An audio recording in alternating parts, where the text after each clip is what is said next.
अब देखो, नाथ द्वार में श्रीनाथ जी में वैष्णवों को ही यमुना जी का भाव माना जाता है।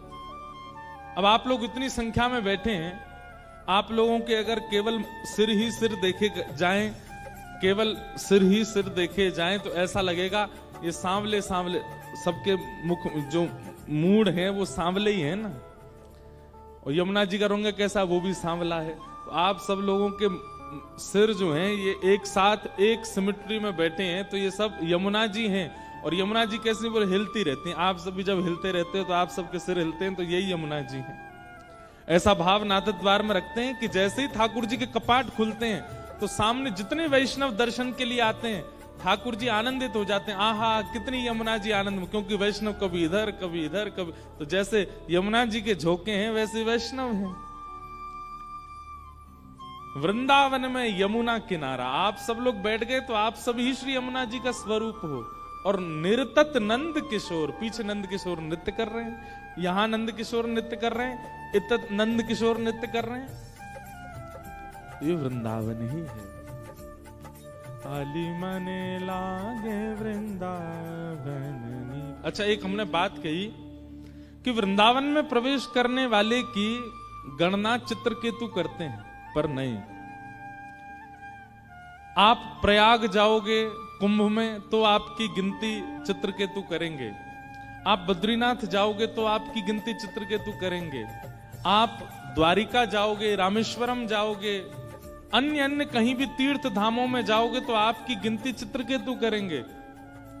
पर श्रीधाम वृंदावन में जब जाओगे तो आपकी गिनती ललिता विशाखा करते हैं।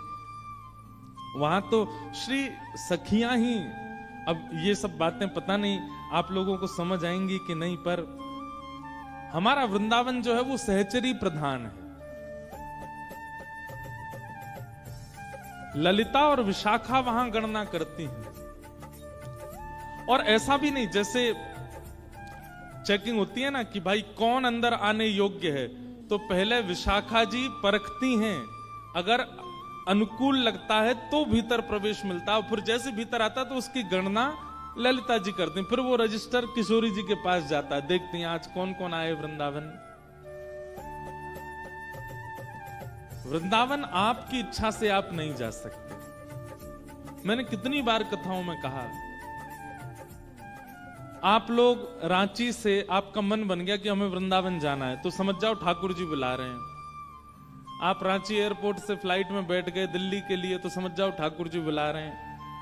दिल्ली सेफली लैंड कर गए तो समझ जाओ ठाकुर जी बुला रहे हैं। दिल्ली एयरपोर्ट से टैक्सी में बैठ जाओ वृंदावन के लिए, तो समझ जाओ ठाकुर जी बुला रहे हैं।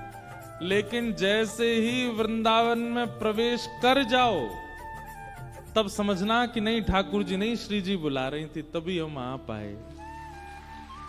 क्यों?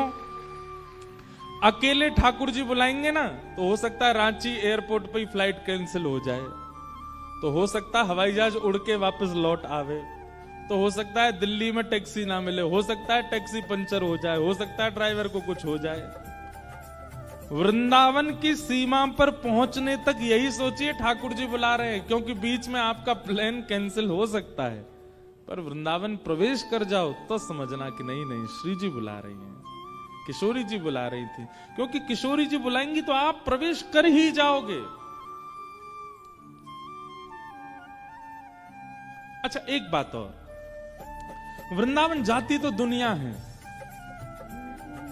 पर जो वृंदावन में अपना मन, अपना भाव, अपनी बुद्धि, अपने सर्वांगीण भावों को छोड़ आवे, वो रांची आकर के भी विरह व्याकुल है, उसका मन नहीं लग रहा है अब किसी कार्य में, अब बस मन वृंदावन वृंदावन रट रहा है,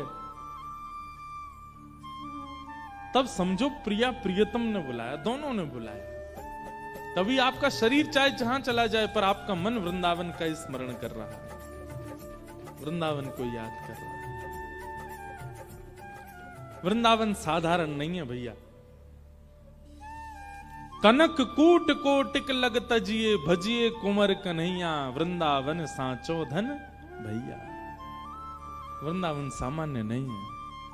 वृंदावन प्राप्त हो जाना, वृंदावन में प्रवेश हो जाना, वृंदावन से रुचि हो जाना, सब भगवत कृपा है।